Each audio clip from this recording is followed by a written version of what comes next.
The wave of the vintage collection, the Boba Fett, came in. Also included 3 new figures to the vintage collection range. One entirely new figure in Greef Karga, one slightly new figure with Bespin Escape Leia, and the child, the baby in the egg.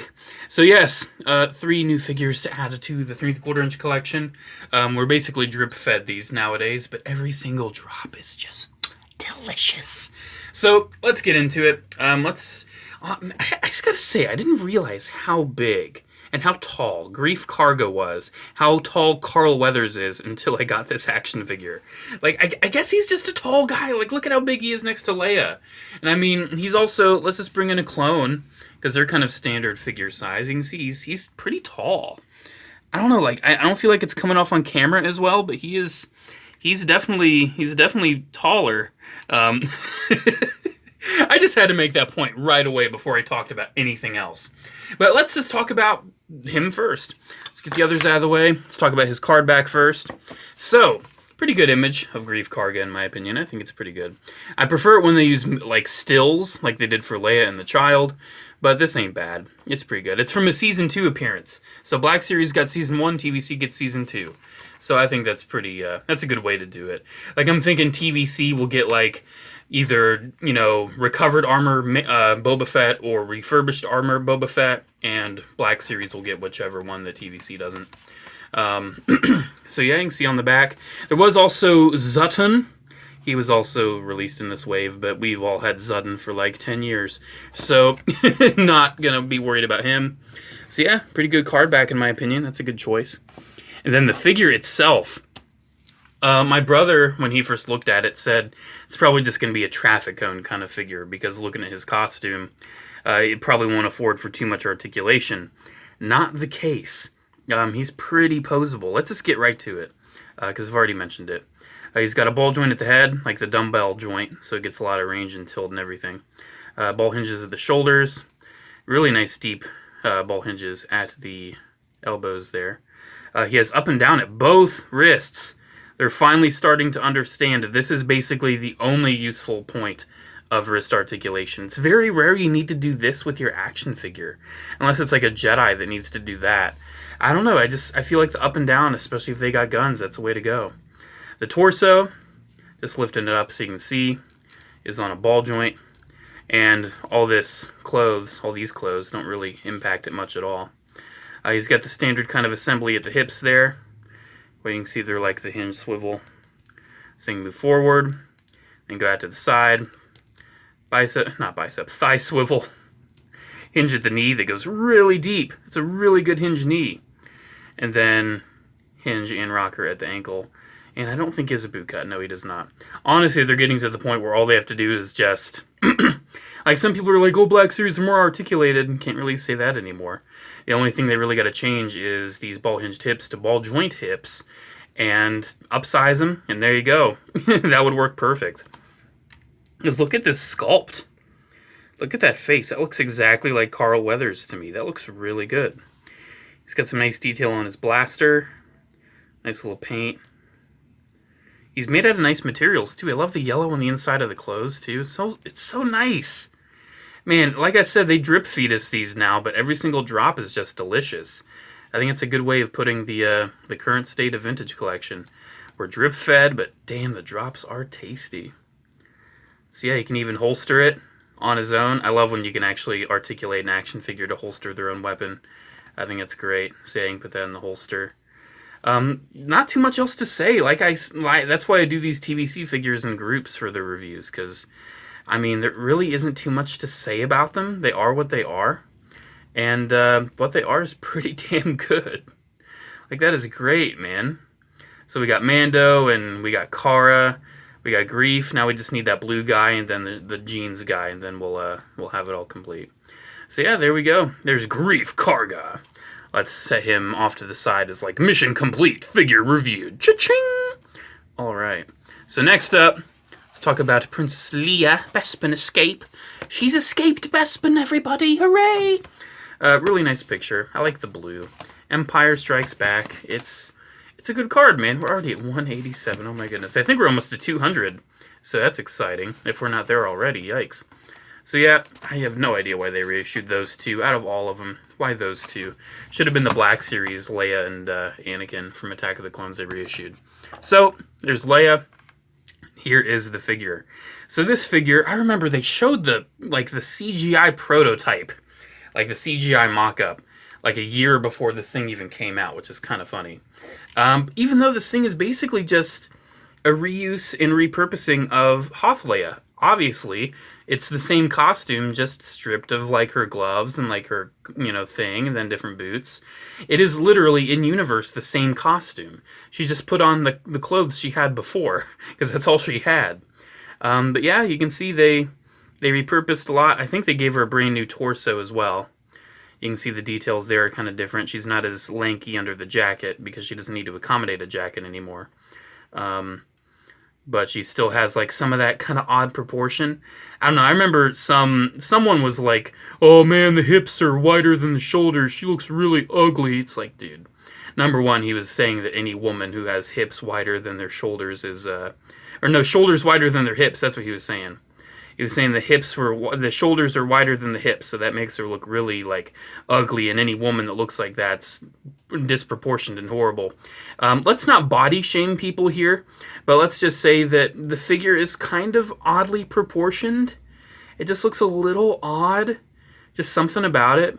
I think it's the hips more than anything. I think the hips are just like, I don't know, just maybe a little, it's too much of like a whoop. I don't know, something about it. And it's I don't know, it's oddly, it's a little oddly proportioned. And see, it's because the original figure was made to accommodate a jacket. This one doesn't look oddly proportioned because she has a jacket on. This one doesn't, so it looks a little odd. But she does have some parts, some new parts. She has new forearms, new hands, new lower legs. I do think she has a new torso, mostly to accommodate the new style ball joints that they use. Because this one has the classic, just big old ball. So yeah, that's interesting. I don't think the body reuse is bad though, because honestly, that extra space in her torso from where she's a little thinner because she doesn't have the jacket, kind of makes it good for her to get her arms closer for her rifle. So I mean, she looks really good like holding her rifle. I wish they did just develop an all new figure though, because I don't feel like we need to be reusing any of these old swivel hips bodies anymore. But still, you can get her in a good kind of pose that. Here, let's kind of replicate the pose on the box. Yeah, I mean, that's pretty good. I think that's pretty good. You know, you can get her in the poses that are necessary. You can see it's pretty on point. Her head's pretty good too. Not perfect. Not the perfect Carrie Fisher, but it's way better than the old one. And I did not bother getting like any of the face print reissues. I wasn't that worried about it. So yeah, another pretty good figure, and her E11 has a lot of nice weathering on it too. They put a lot of effort into that. So yeah, Bespin Escape Leia. Pretty good figure, just kind of let down by reusing a 11-year-old body. Because it makes her look a little disproportioned because they, what they do with action figures. Like you may notice, like if you unclothe a 1/12 scale figure, or 1/6 scale I should say, is that their bodies are thinner because the clothes thicken them up. That's exactly what they did with this Leia. They made her body thinner because the jacket, and they made her hips wider because the jacket made everything proportional. Without the jacket, that looks a little disproportionate. But yeah, that's Leia. And then we've got the baby. It's the baby, it's the child. Let's look at the box. So this is Grogu. You cannot call him Grogu to some people, though. My brother's nephew absolutely refuses that he is called Grogu. His name is Baby Yoda. Baby Yoda's his name. No. Every time you say, "Hey, is his name Grogu?" No. His name is Baby Yoda. So yeah, the Mandalorian, the child. I'm sure soon enough, we'll get a Grogu card back, probably with the Razor Crest. But yeah, I think this is a good release. Some people are like, man, we're paying normal price for, a figure that's basically an accessory. I don't know, man. I look at this and I feel like this is equivalent. I feel like this, with everything you get, because you get a base, and then you get the actual pod, and then the pod's multiple parts. I feel like this is equivalent. So let's look at the pod before we crack it open. You can see it's got all the paint on it. It's got all the silver. Nice little colorings. It's really nice. It's really pretty. I know, it's a nice little thing. I like it. And then, you can crack it open, and then you got your baby. Oh, the baby got the frog. Baby caught a frog. Whoa. I almost lost this. I almost lost this when I first got it. Fell on the floor. Yeah, it's that little frog thing that he eats. It's super tiny. This may be one of the absolutely tiniest little things that Hasbro's ever released. Oh my goodness, it is so, so small. Wow, that is minuscule. And then you've got the baby. And I do have to say, let's finish talking about this first. So yeah, it looks really nice. It's got the blanket kind of tucked back there. He's got some space to kind of lay in. He's got some space to sit up. You'd probably want him sitting up most of the time, but you can also lay in it nice. His ears aren't too big. Yeah, that works really well. I do kind of wish he also got a blanket to put over him, but you could just grab a little piece of cloth and there you go. But this piece also comes off if you want more access, I guess. It's got a little bit of color inside. It's nice. You can see, man, it's really nicely detailed. It really is. But yeah, I think most people will keep him displayed in the little pram. Because, I mean, that looks really nice. But you can see, this is a really nice little Grogu. He is, for the most part, the same Grogu as the one we got in the deluxe Walmart set. But you may notice one distinct difference. He has white in his eyes. And honestly, that is accurate to the character design. He does have a little bit of white in his eyes, but it's not that white. Honestly, I feel like giving him pretty much all black and brown eyes, like the original one, is a more accurate representation. He does not have new hands. They're the same hands. You can see slightly different colors. No, slightly different colors. Kind of a brighter tan for the secondary color on the clothes on the new one. Does have a different sculpt, though. You can see his ears are kind of slightly down. I think his mouth might be slightly open. Personally, I prefer this one. I still think I prefer this Grogu over this one. But yeah, it's nice that we're getting some variation. It's not just the same thing. We're getting some variation with the head sculpts especially. Let's see if I can get in a little closer. Maybe just a wee bit closer. There we go. Yeah, you can see the differences in those sculpts there. Really, really tiny figures though. Super tiny. Really small. And the articulation is the same as the other one. Ball joint at the head. Ball joints at the shoulders. This shoulder always pops out. On this one, the shoulder always pops out. On my other Grogu, the shoulder it stays in. So that's kind of interesting. The arms stay in on this one, but not really on this one. So yeah, that's pretty much it, man. Not too much else to talk about. So we have Grogu, we have Leia, and we've got Greef Karga. New wave of TVC is said and done. Can't even tell you when the next wave's coming out. I genuinely, honestly, really don't have much of an idea at all. I really can't tell you. I don't know. I got nothing. Like I said, they drip feed us this stuff. And it's a shame. I always say it at the end of all these TVC reviews, and I'm going to keep saying it as long as Hasbro does not understand. A toy line is not going to sell if you don't make the quantity to make it sell. You hardly make these things. And when you do, you always find the repack waves in stores. You don't find the new waves. I actually did find Greef and Leia in store. I actually did. But there was the only time I've ever seen them.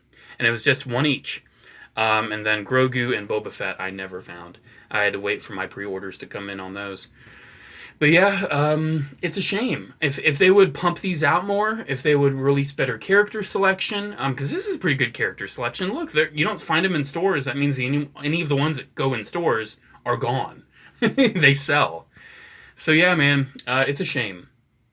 I'll always say it at the end of these TVC reviews. It's a shame how Hasbro handles TVC, and it's a shame that we'll probably never get this stuff back. I'm sure Hasbro's going to end up killing this line eventually and just go in Black Series.